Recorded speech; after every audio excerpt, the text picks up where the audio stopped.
Most moms think that they need patience in order to have a peaceful home. That's a part of it, but it's not the full problem. If your home feels chaotic, if it feels overwhelming, overstimulating all the time, keyword all the time, it could usually mean that there's no real structure in the home. Once I stopped relying on how I felt about certain things, like in the moment, I didn't feel like doing this, I didn't feel like doing that at a certain time, and I started creating routines and systems, that is when my home completely changed.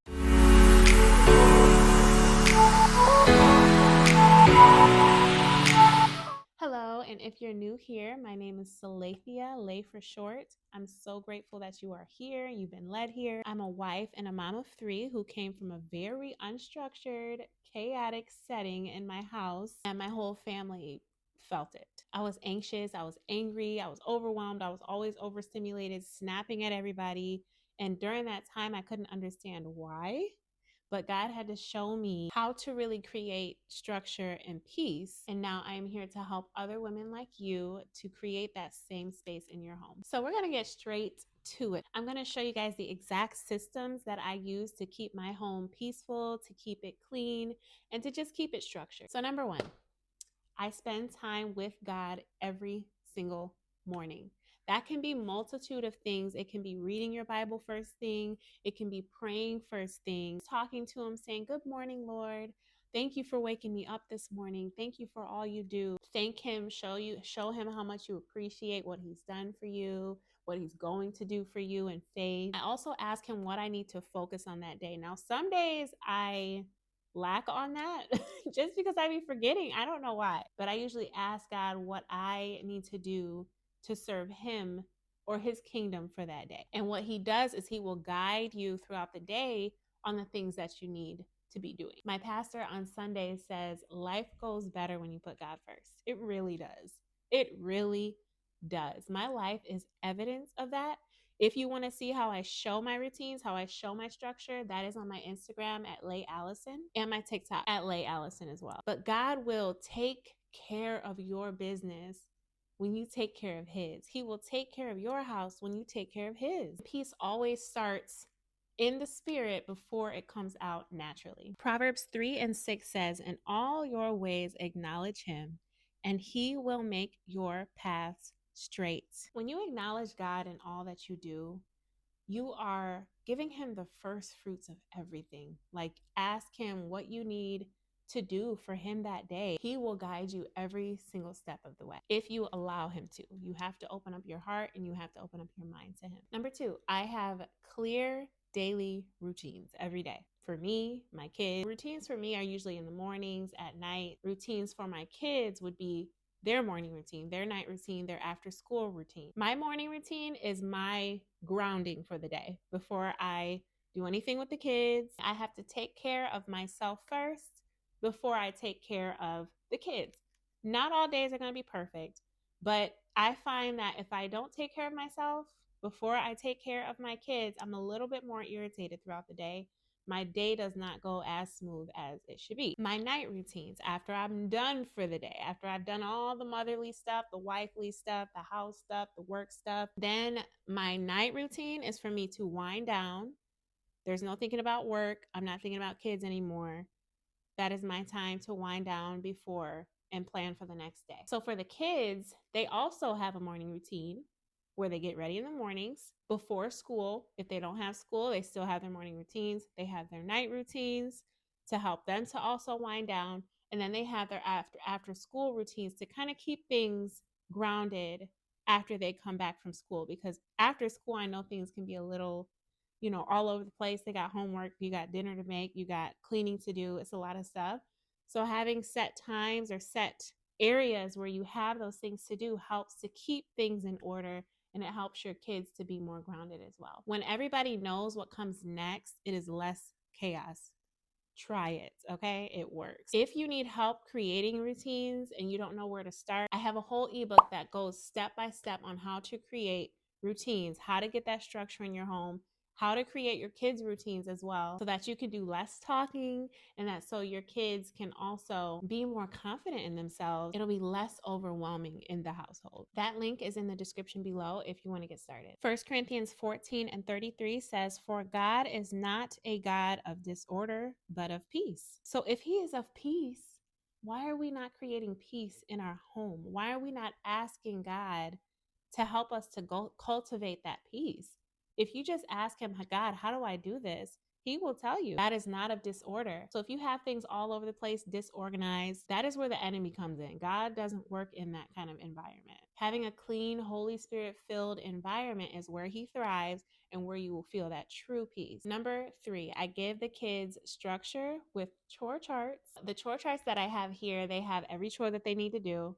And then they have a space where they can check it off themselves once they're done with that chore. I found that creating responsibilities for kids helps their confidence and it helps them to understand they're capable of completing the task. Once you get a once you get a chore chart system going, you'll start to see that the kids have responsibility in it.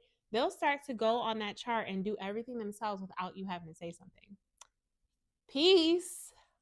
I don't know about y'all, but if I constantly have to say something over and over and over and over again, I'm gonna be irritated. And it is the best thing because the house gets cleaned, they do their chores, they do their responsibilities, and you don't have to say much. So you can get the things done that you need to get done while they're doing their chores, or you can relax while they're doing their chores, whatever you feel that you need to do in that moment. Proverbs 22:6 says, "Train up a child in the way he should go, and when he is old, he will not depart from it." When you train up your child to do the responsibilities that they're supposed to do, train up a child in the way that he should go, they will stick to that. When I was a little girl, I hated cleaning.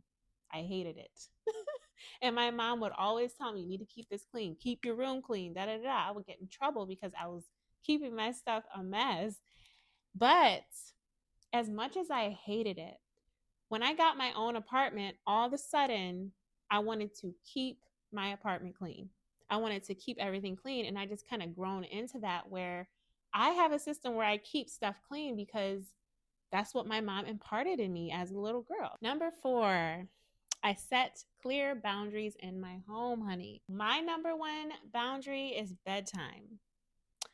When it is time to go to bed, it is time to go to bed. No questions, no comments. So their bedtime is at 7:30. Yes, it's early. But it's because of the science and the amount of sleep that kids actually need because they have to wake up kind of early to get up for school. But I set this bedtime and I stick to it. They have to stick to it as well.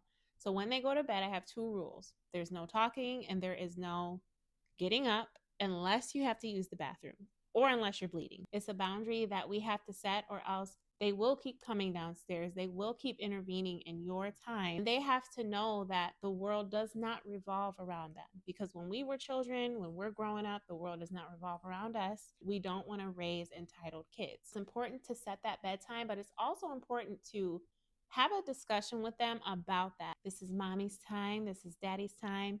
This is the time that I spend with myself. This is the time that I spend with my husband, and we're going to set this boundary in place. But we love you so much. Another boundary I have is everybody has quiet time. At least one area of quiet time in a day. I don't really have a specific time that I do quiet time, but it's when I notice that, okay, everybody's getting a little, we're going to settle down. They'll have like comfortable areas where they'll just sit alone and just read a book. They can draw. They can do anything that's quiet that helps their mind to reset. That's important because kids should not be loud all day long. They shouldn't be rambunctious all day long. They need a time where they can be grounded in themselves, be alone, and have that quiet time because as we get older, we're going to still need to have quiet time. We need to listen for God, for any instructions he has. We need to just reset our minds for the rest of the day. Another boundary I have is I tell them moments where I need a break. Sometimes I'll feel myself getting overstimulated or feel like I'm getting angry. That is not the time to keep going because then you'll take it out on the kids. So I usually tell them, hey, I'm going to go in the room for a minute. Just give me 5 minutes. I'll be right back out. I feel myself getting a little overstimulated. This teaches them to have emotional regulation for themselves. We have to model that in order for them to do it. And I had to get to that point, honey, because like I said, I was an angry mother. I was a yelling mother. I was a mother who was anxious. Ecclesiastes 3:1 says, there is a time for everything and a season for every activity under heaven. So there is a time to be quiet. There's a time to play. There's a time to be serious. There's a time to focus. There's a time to have fun. And we just have to discern when those times are and when those times are right for our families. Number 5, we reset the house daily. And I do this so that mess doesn't get like built up, because if it does, for some reason, I don't know about y'all, but clutter and like stuff everywhere, it just makes my mind cluttered and it makes me like more overstimulated. It's just things that I have to mitigate, that I know myself and I know what makes me feel overwhelmed. And it just helps you to focus better throughout the day. It helps you to have a more positive mind. I start laundry as early as 5 a.m. and as late as 6 a.m. Yeah, that's just what I do when I get back from taking them to school and then get back from the gym. I've been kind of lacking on it lately, but what I usually do is fold those clothes. They're already done in the morning. So all I got to do is come back and just start folding them up, put them up, and I'm done for the day. I tried the whole laundry day. That does not work for me. It's too many clothes. I can't do it. I just found that small daily habits prevent big piles of things. And if you just do small little things every single day, it'll help to be less overwhelming, less chaotic in the household. 1 Corinthians 14:40 says, but everything should be done in a fitting and orderly way. When we do things in order, it is a psychological thing that happens in our mind where we feel like we can just breathe and just go about our day in a positive mindset. And like I said, days are not going to be perfect. Like every single day is not going to go as planned.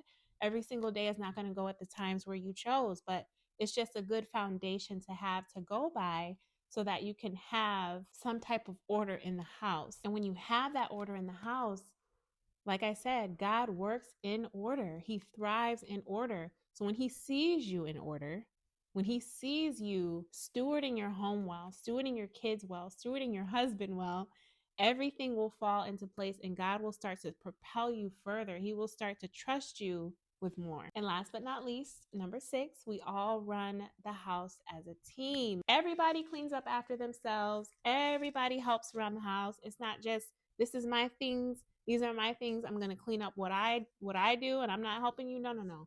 We are a team and we help each other out. There's times where somebody's lacking. There's times where somebody's tired. There's times where somebody is just in a season of drought, and that's okay. That is where we are a team and we help each other to pick up the slack. And not just with cleaning, but with anything. Like we help each other with our words of affirmations. We help each other with encouragement, love and affection, giving grace when it's needed, just like God gives us. And we all work together. That way it's not all on one person. Ecclesiastes 4:9 says, 2 are better than 1 because they have a good return for their work. Companionship has so many advantages. God didn't put us on this earth to be alone.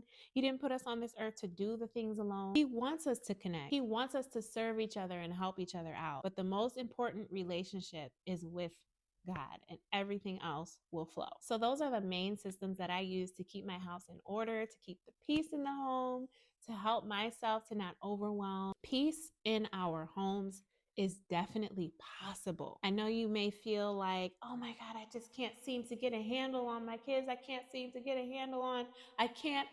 No, you definitely can, and you have the authority to do so. But you have to get the wisdom first and put in that work and watch the fruits that flow afterward. None of it needs to be complicated. None of it needs to be too rigid. Doesn't need to be too strict. Give yourself grace. Give your family grace, because there's going to be times where, somebody falls off. That's okay. We just pick back up. And another tip I want to say is don't try to do everything at once. Do a routine here, routine there, routine here, because you're going to find what works for your family. What works for my household may not work for your household, and vice versa. So it's going to be a trial and error. You can choose to focus on things little by little. John 14:27 says, peace I leave with you, my peace I give you. I do not give to you as the world gives. Do not let your hearts be troubled and don't be afraid. God wants to give you peace. He wants to give you the rest that your mind needs. Talk to Him, ask for wisdom, ask what structure looks like in your home, and He will do that for you. I hope this video encouraged you today. Until next time, I post weekly, and I'll see you soon.